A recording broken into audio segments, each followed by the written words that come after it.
We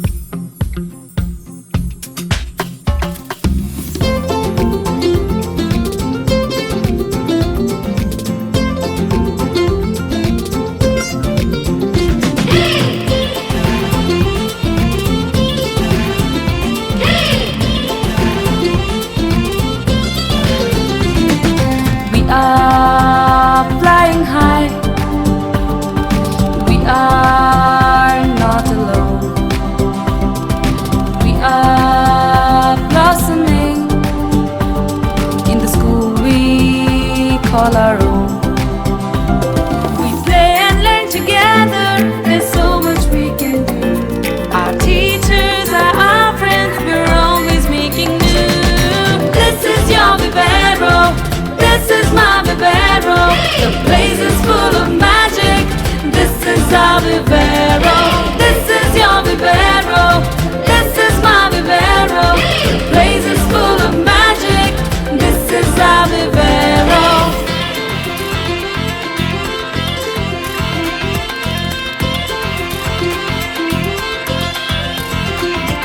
School time is such fun. We learn and we explore.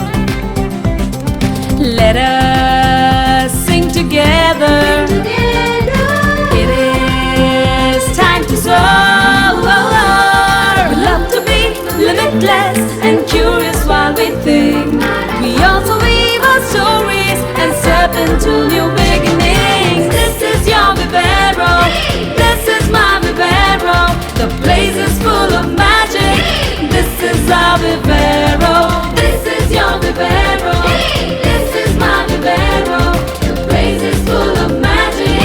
This is our Vivero.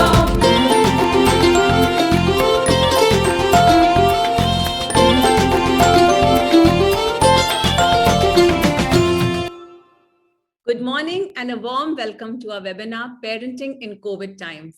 I am Seema Singh Puri from Vivero International, and I will be your host this morning. Parenting, as we all know, brings with it some of the most joyful and fulfilling moments in one's life. And at the same time, it comes with its own set of unique challenges. From sleepless nights to anxious moments about your child's safety, to regular self-reflections, am I doing enough or what can I do better for my child? Parenting as we know it is not easy. We have been receiving an overwhelming number of questions from our parents, and we are today going to attempt and answer as many as we can. Over the next 45 minutes, our endeavor will be to accommodate as many questions as we've been receiving. You may also type in your questions in the chat option on your screens. And to answer your questions today, we have with us a panel of distinguished experts in the field of parenting. It's my absolute pleasure to welcome them and introduce them to you this morning. I'd like to begin with Ms. Bindu Bhatia. Bindu has been working in the space of coaching, counseling, and therapy for 20 years. She has coached, trained, and impacted 50,000 people across the globe, including corporate professionals, students, and parents. She's a much admired author. Her books, New Code for Winning Relationships and New Code for Mindful Parenting, are well acclaimed. She works extensively for working parents and conducts programs with top corporates on how to integrate work and home responsibilities. Welcome, Bindu. Thank you so much, Seema, for such a stunning introduction. It's my privilege to be here. And thank you so much for inviting. Wonderful. We are really delighted to have you with us, Bindu.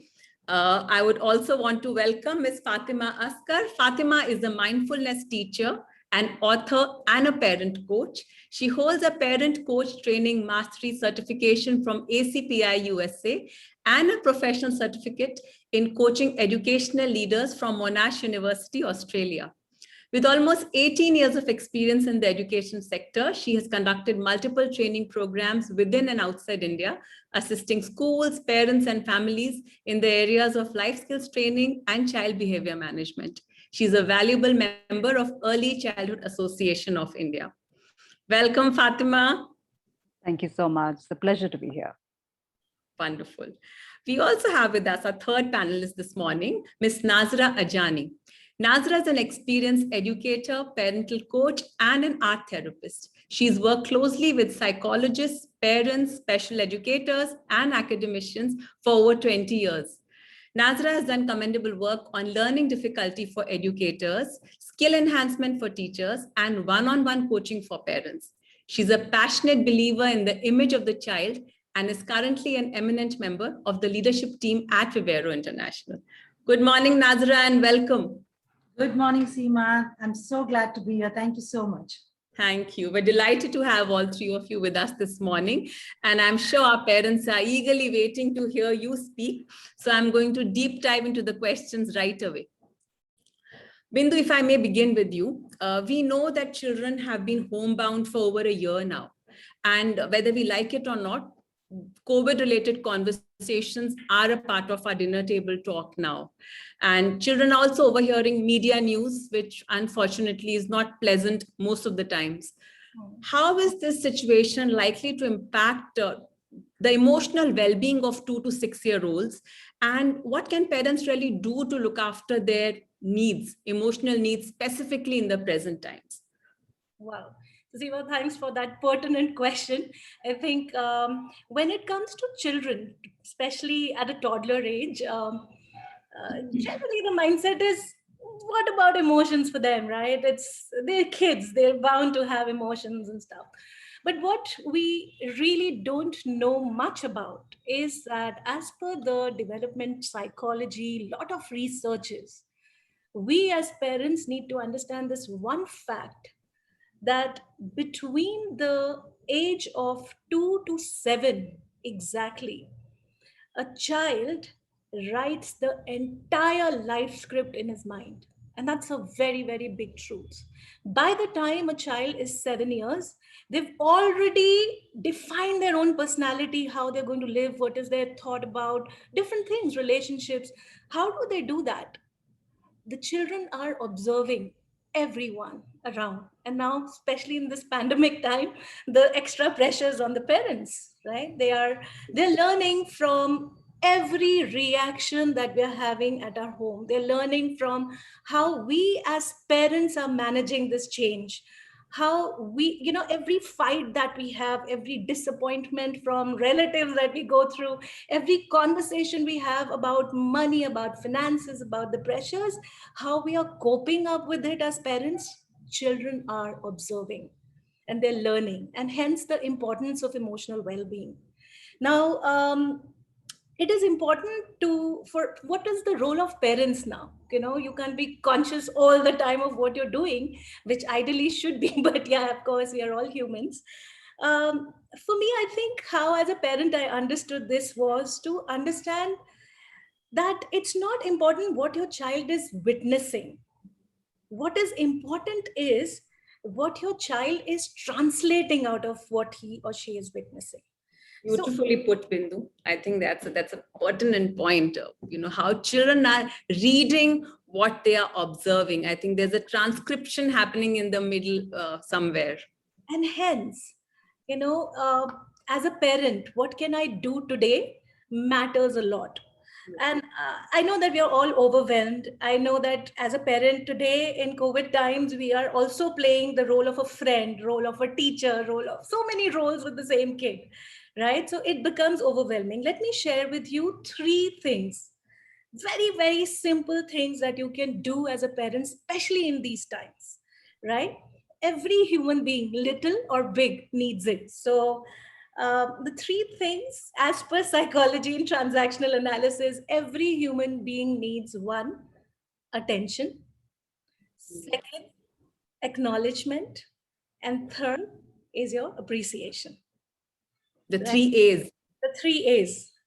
Now, attention is not about, just looking at them, what they're playing. It's about, giving 30 minutes, only 30 minutes a day, just to talk about them, their thoughts, their feelings. I would just sit with my kid and just talk about the mermaids she watched. It's terribly boring, but I do that. That's what attention means. You do not judge them. You just talk to them. This is the time to check for their translations of things that are happening around. Second, acknowledgement. One of the tip I would want to give is that a lot of times children come to you crying, right? Children come to you with a lot of emotion. They throw tantrums. At that point in time, what are you doing? The natural thing is, I'm uncomfortable that you're crying. And that is why the first thing that'll come is don't cry. Don't cry. Are you a baby? You are strong. Why are you crying? Now, what are we doing here? We're not acknowledging that a child has an emotion. So, a very simple thing as a parent that you can do is acknowledge, yes, I understand you're frustrated about something. That means a lot. And half of their emotion will just, play down if you just acknowledge that emotion. And the third one that I talked about was appreciation. And one rule that I follow is when I appreciate, I don't add the word but. So you are amazing kid. I am so proud of you that you wrote the entire essay all by yourself. But if you would have written this, it would have been good. Now this but cuts everything. So this is one, these are small little tips, but they help. So 3 A's, and that's how I'll wind up my answer, Seema. Wonderful. I think Bindu, those are very pertinent points, and I'm making my notes as well. And you know how it is where it inherently as parents, we try and bring in the scope for improvement along with appreciation, like you beautifully put. This is really good, but you could have also done that. I think these are things we need to be mindful of. Thank you for that, Bindu. I think keeping children's emotions secure is really one of the most important areas currently that all of us are grappling with, and we must make a note of that. Taking this a little forward, Fatima, I'd like to bring you in at this point for a time. One is regular emotional well-being. Another reality of the present times is that, people have experienced COVID loss as well. How do parents talk to children about grief or anxiety, specifically when parents are experiencing it themselves in some form or the other? How can parents take it forward with young children? So thank you so much for this question. I think it's a very important one to sort of get on a discussion right now. So one thing that is very important for us to understand, that we somewhere believe that children need to be shielded from the pain of loss. We feel like we need to protect them all the time. Like we don't want them to feel anxious, anxiety related to fear or worry or uncertainty or loss of something, which is grief, right? And one thing that we need to understand is that kids are better at regulating these emotions. They are better because for them, they are born with this ability to just be present with that emotion. They have that.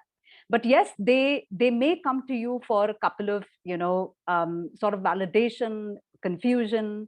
So what I'm trying to say is that somewhere holding that space for children to somewhere experience that grief is very important for a parent. So what does holding space actually means? It just means just physically, mentally, and emotionally being present for someone. Like just allow them to feel that grief. And one mistake that we do is we, like Bindu said, we just come and say, don't cry. Yeah. Or everything is going to be okay. Like it's going to be okay. But the reality is we don't even know it's going to be okay. So it's an inaccurate information that we actually end up giving them because we really don't know if it's going to be okay or not, right? So giving them these sort of false stories really kind of disempowers them, because at the end of the day, what really disturbs kids is not honest information. It is that that sense of vagueness that we create, that sense of inaccurate information that we give them, right? And we give them feeling confused or left, keep them feeling, wondering about what's really going to happen. So you give them saying, like for example, granny is not well, and then you tell them, granny is going to come back after three days, and but the child actually has heard you speak about granny being hospitalized, and he senses your emotions. Yes, so well put. He's sensing it from your voice as well. What you're saying and what he's hearing are not matching somewhere probably as well, like what you're saying. Yeah. So so there are only two things that we have to keep in mind, or rather should I say three things. Number one is, as a parent, just holding that space for a child to grieve in the way they want. Like, for example, there was a parent who came and he lost an aunt. So this child was about 4 years old. And the parent actually broke the news that the aunt is no more because he was very close. And the moment he broke, it was very quiet. And then he said, Mama, can I have a snack? So then then the parent is like, really, is he like, how is he reacting? Like, what's happening? So they came up to me and they asked me, what is really happening? Because he just, came up with this idea of having a snack and then he just wants to play and he's not ready to talk. So, what we really fail to understand that kids are actually tuned to regulate their emotions and their grief in the way they want. So for this time, for this in this situation, the child asking for a snack was actually telling the parents saying, listen, it's a little overwhelming for me. I don't want to do it right away. Right. So give that space. And then when the child is probably maybe towards the evening or maybe next day, just broach that topic again, saying, hey, this is something that happened. So, and it just kind of observing the child is ready to talk. If the child is not ready to talk, saying it's okay not to talk, it's all right. Right. Or the child may just express his emotion by crying very, very loudly, or he may cry after 5 days. So giving that creative space, giving that space where the child you can feel they're feeling the way they are, because grief takes time to even process. Even adults are figuring out how to work with this very intense emotion. And we need time. We need space. We need people to tell us that we are there for them, not tell us that everything's going to be okay. Because at this moment, I've lost a relative. It is not okay. And I don't even know if it's going to be okay. How am I going to feel like that? So I think there are two basic rules. Number one is give honest information and age appropriate information. I think these are two things which are very, very important, right? So if you don't want to give it right now, also give it in terms of smaller capsules of information that you want, but give honest information. When the parent says, I don't know, like, Ma, what's going to happen? Am I going to die? Like, I don't know if my grandmother is going to die. Saying, you know what? We don't know, but let's hope, let's have faith that everything is going to be okay just the way it is right now. So let's have faith. We don't know, right? And it's okay to say that. And kids don't get confused. For them, they sense that realistically, and then they go back. So I think these are things that needs to do. It's just to give them time, give them age appropriate information, give them the accurate and honest information, and kind of broach it up and give them that really whole space for them to feel it without fixing it, without telling them that it's going to be okay, you can't cry, things like that. Really, it doesn't work. It just confuses them a lot more. Well said, Fatima. I think as parents, we are constantly trying to fix things for our children. And sometimes in that we take away their, the natural progression of certain emotions and development, which comes fairly naturally. I think that really helps us understand the emotional aspect of what children are really facing and experiencing right now. Let me now move to the social bit. I think that is another area which, especially for young children, like Bindu put beautifully earlier as well, life scripts are being written when they are pretty young. And when the children are about 2 years, 3 years, that's the time they start developing their social connections with children of the same age group. And of course, the teacher, other adults and parents of their friends, etc. We know social development has a lot of developmental benefits on children as well. Now, parents are currently concerned, and Nazira, I'll want to bring you in this point of time. Parents are concerned because social connections are limited at the moment. As much as they would like their children to interact with more children of the same age group, they're unable to do that. So what can parents really do to develop those social skills which are so very critical for young children? Thank you, Seema, for the question. I've been listening to the beautiful flow of thoughts, right from the 3 A's that Bindu spoke about, the innate quality in children, which says that they can regulate their emotions, which is very true. Taking that from there, taking that thought from Fatima, I think we need to understand that children are innately very resilient and adaptable, much more than what we would as adults adapt to change. And this question about social interaction, yes, it has been in the minds of a lot of parents, especially the children in these early years, these are the years when children start learning to understand their own emotions. They, they learn to understand who they are. They are taking interpretations from the interactions that they have with anybody, peers or adults at that point in time. And they as Bindu rightly said, that's what these experiences, interactions with adults or peers or people around them is when they start writing certain scripts in their mind, right? So given the current situation where that kind of freedom is not available for our children today to go down in the park or have too many friends over with the COVID situation we are looking at right now, I think as a parent or for the parents, Seema, I would like to say, let's look at it in a simple twofold approach, where I would say a parent and child social interaction segment, and we can look at a child with his or her peers. So how can parents have the social interaction with their own child at home? Very simple things. These are things that we have already been doing with our children. I think most of the parents have been following this as their ritual. For example, read a book. Just make it a ritual to just read a book to your child.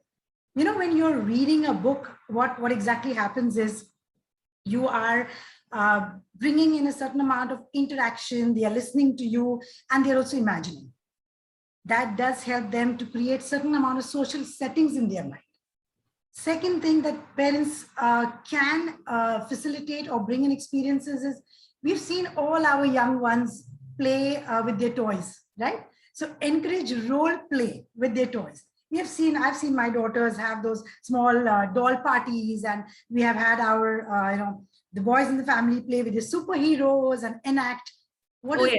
Integral part of growing up. I think role plays, Yes. all of us are not, we've seen it all around. Yes, I think playing a teacher's role in the class, putting your mom or just having nobody in front of you is something that all the girls have already done, So what is happening here is allow them to do it, create that kind of environment where they can have these kind of role plays, steal a little bit of time from your busy schedule. I know all of us are working from home, but I think few minutes and just go and be a participant when your child is doing this in the role play, which is also helping them have those kind of imaginary conversations, right? A lot of imaginary conversations, which then are giving them a certain amount of practice to work and behave in social settings. And the third, and I think the most simple thing is that during the COVID times, I think we all have done it all, at home, all the simple chores that we were not doing earlier. I think we have better skills today to manage those. So I think getting our children to help us around the house with daily chores is something as simple, but a very wonderful feeling, because during those kind of interactions, I think the two most important pillars, Seema, which is empathy and perspective taking, is what is getting sharpened and what children are learning from this. These were what parents could do, right, with the child. Now, looking at how we can have something that is where the children can interact with their peers, right? Given the kind of limited, freedom that we have right now, bringing certain amount of normalcy in their lives is important. And as the driver or a catalyst, I think as a parent, we can do a few simple things. We can have a routine. Children in these early years, I think all of us here will agree, love routine. They flourish better in routine. They're not happy with too many surprises sprung over them in the morning when they wake up. So I think routine, giving them stability, anchoring them so that they know what to expect when I get up in the morning is very important. And a parent can create that. And we can have two things where children can interact with their peers. One is, I think most of the parents here are already doing, is their children are attending some kind of school program, school program, which is participation with their peers on a daily basis. That would be something that is part of their regular routine. So interacting with peers of their age, interacting with the educator, with the teachers, that is a great way to encourage social interaction. And B, we can have virtual play dates. the most simple thing that I can see right now is a virtual play date with your child. You can decide according to your parenting styles, whether you would like to have it once a week or thrice a week. We leave it to the parents. But I think these things that really help them interact with their peers. Yeah. Seema, I can actually really go on and on trying to give so many solutions and tips, but I think this is the right moment where I would like to share an audio visual with all our parents here today. I think that is going to speak 1,000 words. So can I request the tech team, please play the video for us? Thank you.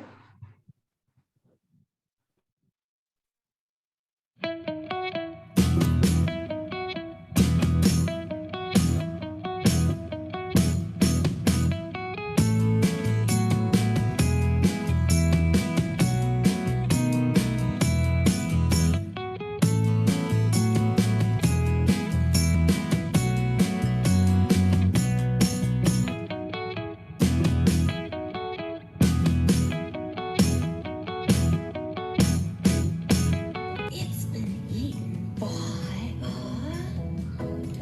tuna fish, flashing through the water. Tuna fish, But teacher, do you know what? I see the waterfall. Oh, Remember, teacher? yes, Dara. Yesterday evening, I went to Fateh Sagar Lake. Went to Fateh Sagar Lake. Also, you did boating. But I didn't go because of the COVID conditions. Okay, now it is Nivan Maheshwari, your turn. Come on, Nivan, start giving clue about your living thing. 2 clues, okay? Only 2 clues. He has long trunk and he has big ears. Okay, long trunk and big ears. Who is it? Raise your hand if you want to answer. Yes, Navar. Elephant. Is it correct, Nivan? Yes. Oh, show us your elephant. Wow, lovely. Okay, thank you, Snavar, and thank you, Nivan. Nivan, now clue for the non-living. This is my dad. He's wearing a Batman t-shirt. I'm wearing a Spider-Man t-shirt because I have lots of Spider-Man t-shirts. And this is my mom wearing a Captain America t-shirt. And I'm wearing jeans here. Oh, that's very nice, Azad. Can you show your drawing again to your friends? That's beautiful. 1 second, there's too much of This is glare. my tall mom. This is my dad.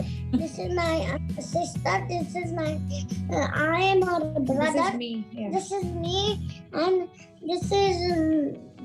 You just come to my birthday, Mihika. Yeah. My birthday is this. So press where you find reactions. Then where you see 3 dots, press on that. Then you'll find it. Look at this. What are you doing?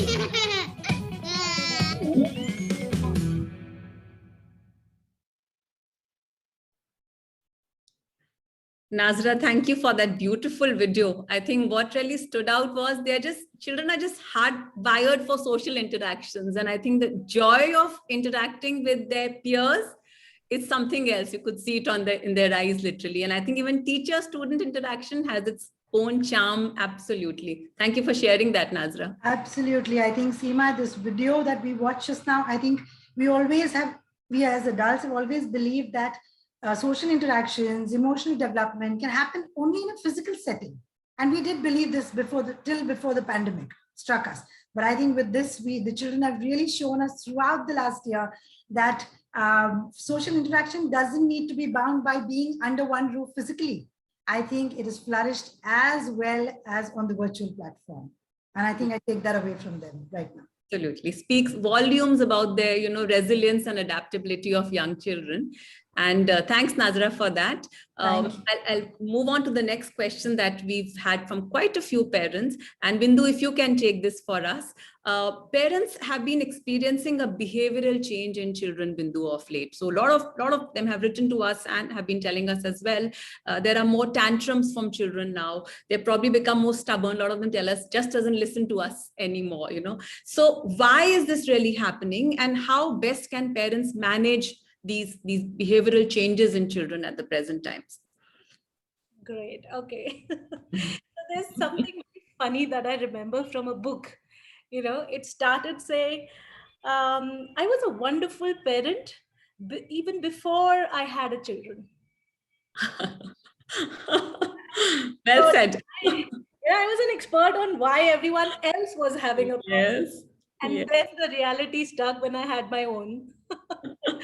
Yes, there are a lot of people judging all of us as parents. You should do this, you should do that. But you know, we all can empathize with each other. That It all fails. The theory fails when you really ask. I'm just saying that you know, asterisk. It might or might not apply, but some things that will always work, and being consistent with that might help you. Now, some things that I have learned in my journey by studying and practical on my child. Now, always remember that there is a very direct connection between how the kids feel and how they behave.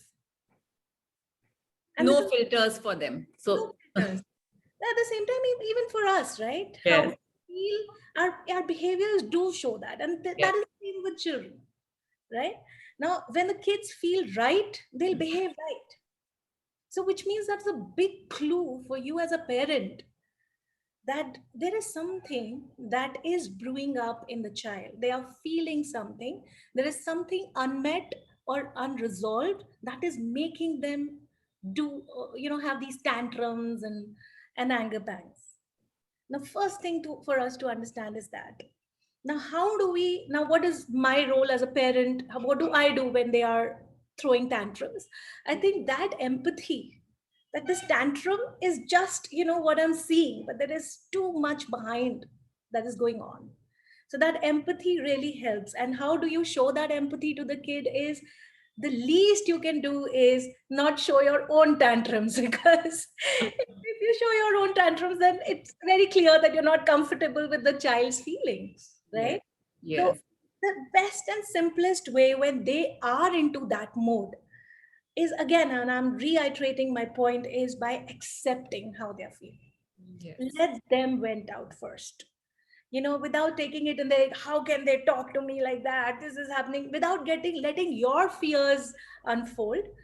Just hear them out. Let them just vent out. That is very important process for a child to go through.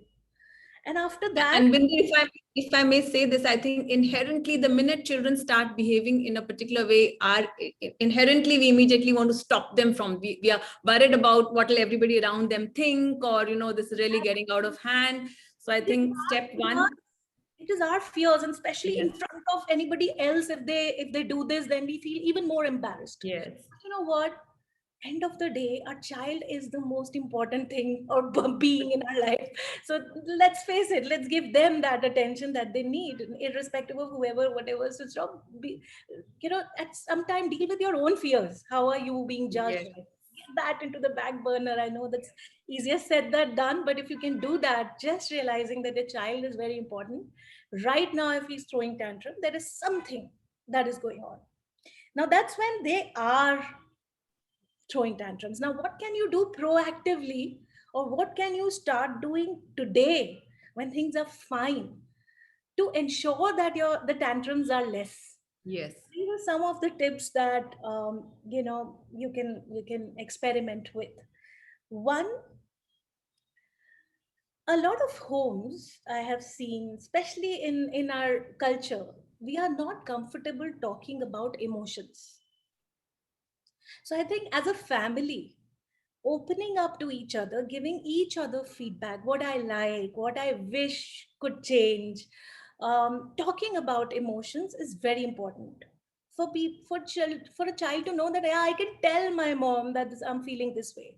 Because they'll end up into tantrum because they feel that it's not okay for me to tell mom I'm feeling this way, so I'll show it. Yes, haven't got a vent.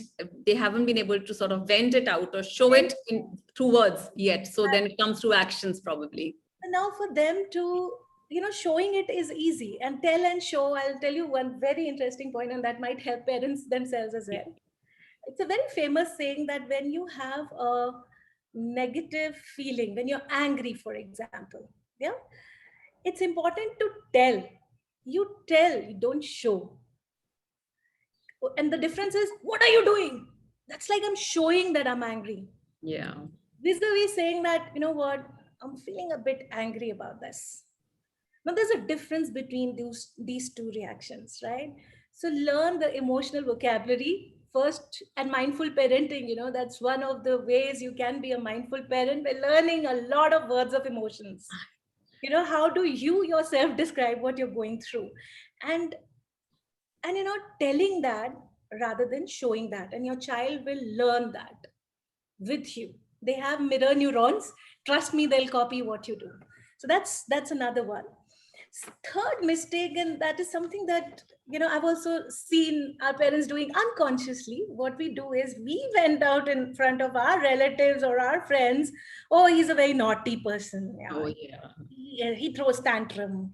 She just never listens. Now this is specifically called labeling. Yes.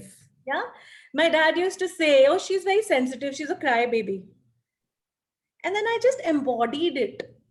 Yes. Okay, I'm a crybaby, so it's okay for me to cry. And I would just cry because I'm a crybaby. And I just embodied it. Now I'm an emotional. Living the label. Bindu, start living the label that's been given to you.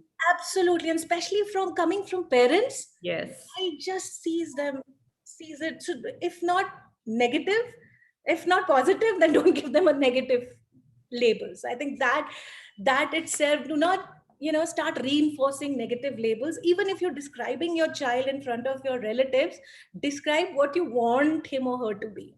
So that's one.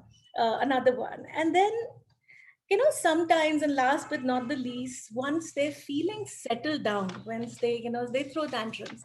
But a very interesting fact is, now you tell me, Seema, if there is something that you really achieved in your life, some big award or something, you're very proud of, who's the first person or the set of people you would want to go and show? Family, yeah? Parents. We want our parents to say, I'm proud of you, even at this age. Yes. And that's when we feel that fulfillment. A child is living for pleasing you. You are the ecosystem, ecology for the child. So what is very important is that whenever there is, tantrum or something, some kind of behavior that you don't approve of, when they settle down, you just tell the child how you feel about it. Don't judge them. Don't pass on or be defensive, but just say that, what, when you do this, I really feel hurt. And I'm just telling you that. And trust me, children don't want that consciously to happen. This works with adults as well, but start with the children first. Yeah. So, those are some tips of how to manage those tantrums, proactively taking care of that. So yeah. Wonderful, Bindu. I think those are, again, little changes we need to bring in our lives and make them a part of our lives. And instead of doing these piecemeal, they have to be embodied into ourselves as well, I think. And when you really said that, we are the universe and the ecosystem revolves around us, so I actually got goosebumps. How our children works. I mean, all the kind of pressures they deal with, unknowingly, we are sometimes sort of burdening them as well. Many times we end up doing that unknowingly as well, in spite of wanting the best for them. Thank you for that, Bindu. Okay, and we have been receiving questions specifically around keeping children engaged. I think, Fatima, if I may come to you with this question, a lot of times parents hear this at home from the children, I am getting bored. So what can parents do? And a lot of them have reached out to us. How can we keep our children engaged at home? So Fatima, what tips would you give to our parents in this Yeah, context? it is a very common question that parents will ask, especially if they have the young kids, even if they have teenagers for that matter. But let me just, before I answer that question, can I just clarify a few things? Because I think Bindu also spoke a lot about emotions and, I spoke about holding space. So let me just tell why this is so important for our viewers. Yes. I think it's important to understand that when a child is born, he is born with a mind which is very strong in feelings. So we're all born with feeling side of our mind. The thinking of side of the mind is not really activated. It gets activated, only after, somewhere around 5 to 6 years. The time when they start asking questions: why do I have to sleep on my right? Why is it that the sun Yeah. rises? Why do I have to follow your rules? That's the time they ask. So when the disconnect comes, when a parent is looking at correcting, like how Bindu said, correcting behaviors from an intellectual process, and the child does not even understand that because the child is feeling something. And what are these emotions? Emotions, yes, it's easier to add a label to it. I'm using the word label or a name, like I'm angry, I'm sad, and for, worry. But for a child, they don't have that vocabulary. They don't even have that intelligence to even process it and name it. So for them, they show a worry with their body. They'll keep moving a lot, right? Or when they are disappointed, they'll cry. That means tears are going to come out. So what does that mean? It means that the nervous system wants to vent out that energy. So that's why they move. That's why they jump. That's why they run. That's why they want to bang things. That's why they want to experiment. So there's a lot of, that's why the whole idea of staying, communicating, and using emotion-based, feeling-based words are very important. That's why I think Bindu was also saying that it's very important for you to understand that. And you know what? Sometimes we may not even know how to connect. We may not even know how to use these emotion words. And that's absolutely fine as a parent. I think one technique, one practice which is underutilized because it just feels very ordinary is silence. We don't know how to be silent when the child is playing tantrums, or going through a tantrums, or going through a sort of worry, or is trying to figure out what that emotion is, or screaming, shouting, anxious, whatever it may be. We don't know how to be silent with them. We just, pack that experience with words. Yeah, we just want to react, and most often react and not respond. I think instinctively we end up doing that probably. Yeah, or it could be even for the sake of, intentionally helping that child, saying, oh, you know what, I know this is sadness. What is this called? This is sadness. Hello, the parent is trying to teach, but there is a time for that. Like sometimes silence really tells you. It especially doesn't work with the 3-year-old and a 4-year-old. He doesn't know what sadness actually. He will learn, he will listen, but he needs to match that experience with the word. That will come with age. We have to be very patient about it. So that's something which I just wanted to add with to the beautiful conversation that Bindu had. Now coming back, because I think this is also connected to what I want to say, is that when children are coming to you saying, I'm bored. So the first question is, what's wrong in boredom? Why is it that the child should not feel bored? Why are you so afraid of your child being bored? Why is it that we are so afraid of feeling? Boredom is also like any other emotion that the child needs to learn how to regulate. Because the way you stay with a happiness is very different from the way you stay with anxiety. So you have to figure out, how do I work with anxiety? Like the way I work when I'm, let's say, a 20-year-old will be very different from a 30-year-old. So it's all about figuring out, how do I work with my emotions at that time, being present to it, right? So boredom is also an emotion. So why do we not allow children to just feel bored? Because I think the biggest mistake they're doing right now is really fixing schedules to them. Now, routine is, like Nazura says, routine is very important. Children love structures, right? But there is a time when you just need to let them go. Like, let them just be. Like, I can talk to you from my own experience. When my child was about, let's say, 7 years old, we went to a friend's place, and then the friend was being very nice and kind. She said, you know what, your daughter is getting bored. Can I switch on the television? Can I put something for her? And I said, no, you don't have to do anything. Let her get bored.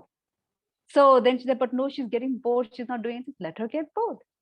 Let her get bored. So she was in not talking. She was sitting by herself, not wanting to do something. Every time she came to me, I said, well, do you want to, any suggestions on what you can do? Do you want a book? She said, no. I said, all right. So I didn't really do anything about it, right? I just allowed it. And after 10 minutes, she got up and she started looking at that books. You know, there were a couple of books that were there and she started figuring out, she started saying, she came to me and said, Mama, can I help you keep, you know, they were keeping those lunches and things like that. So what I'm trying to say is, yes, having a routine is fantastic. It's fabulous. Kids need structure. But I think sometimes our relationship of boredom is really screwed up. I'm using the word, it's distorted, because we don't want our children to feel bored. So let them just feel bored sometimes. But the thing is, when they're bored, what we're trying to fix, what they do is they go to the kitchen and they pull out all the things. You know, they try to make mess of things. You know, so that's why we don't want them to feel bored, and we want to fix them. Ki Allah, you know what? They'll try to make mess of everything. I don't want to put my effort over there. So usko kuch game khila do, give them some game so that, you know, they're occupied. They don't make a, you know, mess out of the place. If that is what you're concerned about, give them a corner where they can make a mess. Let them pull out dal, chawal, atta, clay, whatever they want to do. Give them a place where they can just feel free, where they can just feel safe, where they can make a mess, and they also learn how to, you know, clean that place up. I mean, that is the best way to actually teach them how to be responsible for their doing.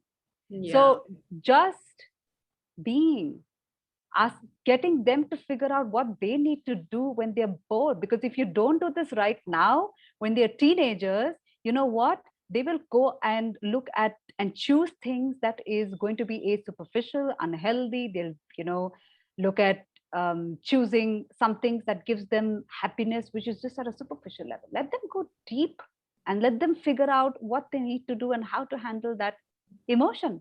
So give them a space, give them a lively space where they can just be free, call it freedom corner.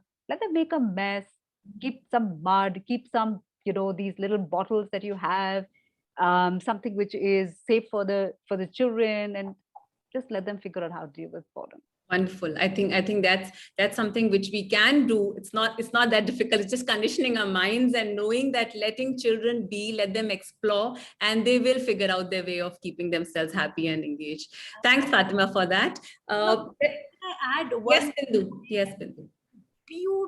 How beautifully, Fatima, you explained the whole concept of boredom, and it's a very different paradigm to think about from parenting standpoint. And I think COVID has some blessing in disguise. Unknowingly, our children are becoming resilient, right? Living with boredom, living all by yourself, spending time alone. I think these, if I can learn how to spend my time alone and still be happy, I think that's the biggest learning a child can have. That's resilience. You know, I'm not dependent on the world. Yes. To be happy. Or some external, like Fatima said, some external game or some materialistic things to be happy. You know, I'm okay with silence. Our relationship with silence becomes better. So what better times than COVID to really experience?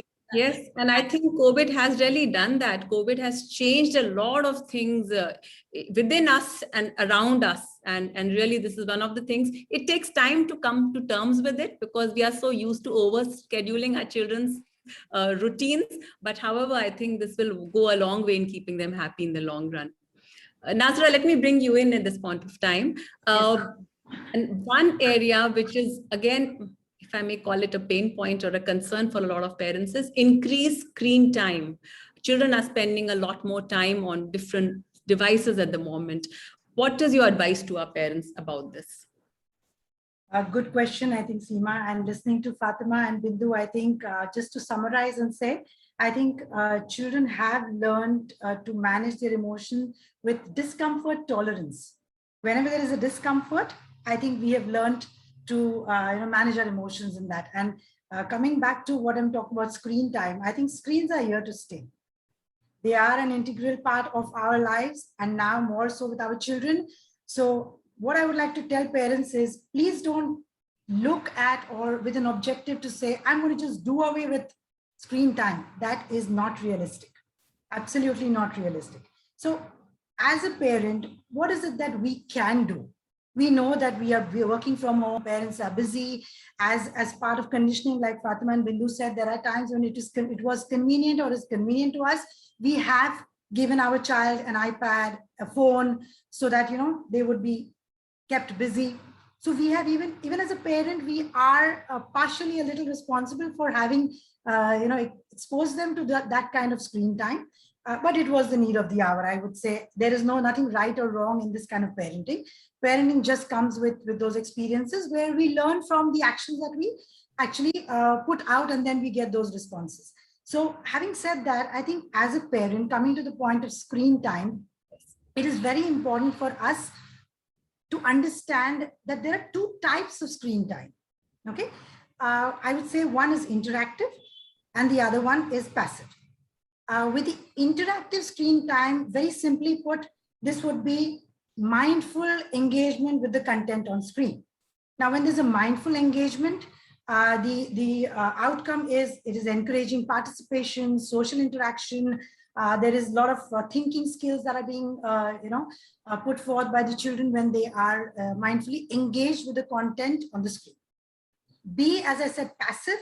Passive would be, I can say, a mindless engagement with the screen content. You know, just mindlessly watching your series, not the best way of digital engagement. And I think here parents would be looking more to manage the passive one. The interactive is through the regular school programs, and parents are really happy about that, right? So we're very happy when children are bringing back learning and sharing those with us. And that is a good part, because that is really how there is a lot of, addition to the intellectual and the other skill buckets of our children. Okay, coming to the passive one, that is the one where parents need the management. Now, making it sound a little more simpler and making it easy for the parents, how about calling the interactive screen time? Let me compare it to home cooked food. Okay. And let's call the passive screen time junk food. That's an interesting analogy there, Nazra. So with the home cooked food, I think every parent here will agree that if it was in my hand, I would make sure that my child would have absolutely no junk food, only home cooked food every day, right? From breakfast, lunch to dinner. And we all know the benefits, but junk food has its own benefits too. It tastes very good on the tongue. Believe me, ask our children and they will tell you that. So having said that, can we completely do away with home food and say, let's replace it with junk food? Not a single parent here would agree with us, not even me as a parent. We cannot do away with that completely. But at the same time, can we do away with junk food completely? No. So here is where we need to seek the balance. Seek the balance between the passive and the interactive, or basically passive digital screen time that we're looking at. So with the changing digital landscape since the time the pandemic has hit us, and screens being a regular integral part of our lives, I think there is one simple thing that parents can do. I think every parent can try this. And as Fatima said, let's not do it when the child is actually watching the screen time and you are really irritated about it or you're upset about it. That's not the time to do it. Just hold on. Hold on to your thoughts, regulate your thoughts as a parent. Pause yourself for a few days, that maybe look at a neutral timing to do what I'm going to tell you to do right now. It's very simple. Make your own family digital media plan. We could call it digital rules, but I wouldn't want to use the word rules because then you would not get too much of cooperation from your children. And how do you do this, Seema? Creating a simple digital agreement. Like we have a lot of essential agreements in school as well. That is done with collaboration with the children. Right. It's not the adult driving it and saying, 1, 2, 3, this is how you do it. No, we engage the children. So in the same manner, a parent to engage your child when you're creating this digital agreement. Create it together. Make your child a stakeholder in the decision making. Okay, so in this, what is that you can include? You can set the daily timings for the digital viewing, the duration.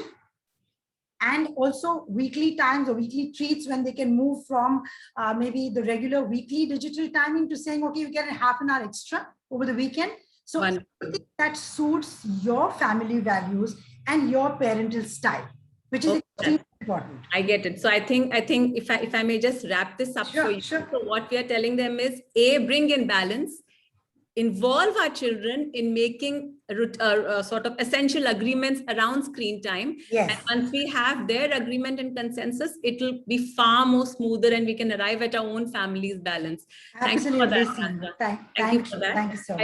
I think that is a pertinent point with a lot of parents, and it really helps give them some perspective. But at this point of time, I'm really tempted to share this with you also. I do want to take a moment and talk about our version of interactive screen time as well, and which is our school program, iLearn at Vivero. So through our iLearn at Vivero program, we've taken learning right to children's homes, and the children are enjoying themselves through a variety of learning experiences. So I do want to take a moment and share this audio visual with our parents right now. The tech team, may I request you to please play this audio visual right now?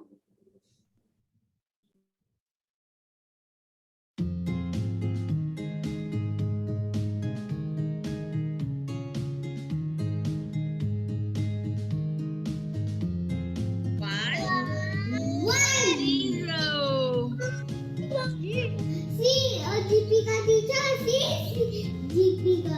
Yes, Navar, what do you want to say? You will see only one with back counting, not zero. Not zero? Okay, we'll count till 1. No problem. Let's count backward counting from 10 to 1. Let's do it. Okay, are you ready, Navar? Yes, I ready. 10, 10, 9, 8, 8, 7, 7, 6, 6, 5, 5, 4, 4, 3, 3, 2, 1. Yay! Was it correct? Was it correct, Navar, now? Yes, it's correct. It's correct. Okay. One Sunday morning, the hot and warm sun came up and the caterpillar popped. My name is Sandy. Today I'm going to talk about the thirsty crow story. It was a hot day and one crow was very thirsty.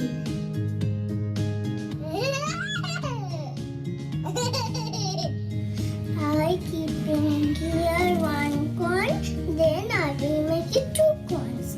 We like to snooze horizontal.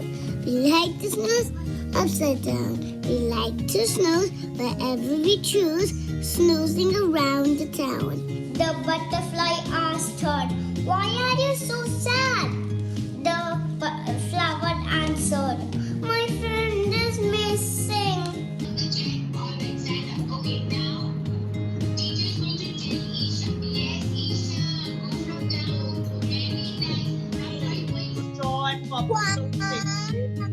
Nice. 3, number 4, number 5, number 6, number 7. Wow, Ahana, very well done.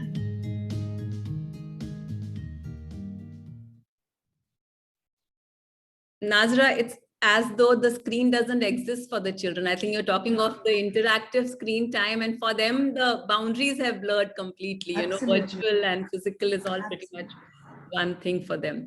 Wonderful. Okay, I think I'm going to, there's one question which has come up, and which I also, as a parent, I'm always seeking answers to. And I think, Bindu, if you can help us understand this better, especially in the pandemic and all of us working from home, we are hard pressed for time. And as much as we would like to spend more time with our children, I think all of us have been in that boat wherein we have felt guilty about not giving enough time to our children at some time or the other. What advice would you give to parents around this guilt that most of us experience about not being able to do as much for our children in terms of time as we would like to? And as simple that question is, I think guilt is a very, very deep emotion. It is. So if I were to just answer it simply, 2 things that worked for me. Yeah. One, the awareness that the children sense our emotions. If I'm feeling guilty, they will sense it. And you know, toddler age, as per psychology as well, they are mini cute manipulators. That's a wonderful description. So if you are feeling guilt, be ready for a ride, because then they'll ensure everything to be done to put you more into the guilt. But what is it? What is it actually? It's the story that you're telling yourself. It's the role that you've attached with a parent, that I have to be with my kid always, and I'm not being there, and that is why I'm feeling the way I am. But you know what? One day I went to my child, and I was guilt-ridden, I must admit. And I just, because we are open in communication, I asked her, "Beta, Mama's too busy these days, and I keep working. How do you feel about it?" And you know what she says? "Mama, I'm so proud of you." And that completely changed the perspective, right? Yeah, my child should see me as an independent woman. She should learn how to manage. At the same time, talking to your kid, understanding their feeling about it.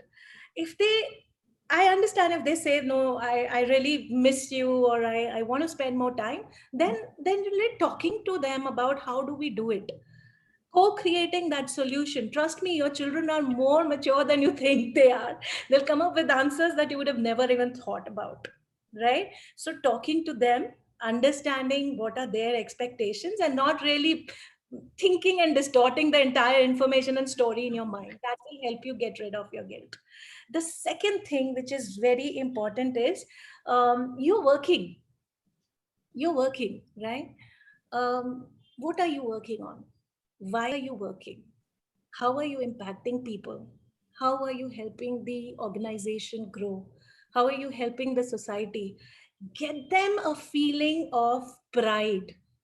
That Yeah. my mom, my dad is working for this. You know, that helps you also to deal with your guilt. So these are some two very practical tips that I can give. Of course, guilt is much deep rooted, and we need to look at, you know, some other psychological aspects. But to handle it with your children, two things: talk with them about your work, and talk with them about a mutual agreed solution of how we can go about it. So yeah, sure. Wonderful. Thank you, Bindu. I think that's some takeaway for all of us working parents in various degrees. I think we go through this emotion. Thank you for that. And as much as I'm enjoying this conversation with all three of you, unfortunately, I think this is all that we have time for. So I have to, at this point of time, thank all three of you. Thank you, Nazra. Thank you, Fatima. And thank you, Bindu, for making the time to be with us this morning. It's been an absolute pleasure having the three of you with us. Thank you, Seema. Thank you for having us. Thank you so much. Thank you so much. It was a pleasure. Wonderful. And thank you, parents, for being with us today as well. Before we sign off, there is a short message from our children as they urge you to follow social distancing norms and stay safe. Do have a look and have a wonderful weekend ahead.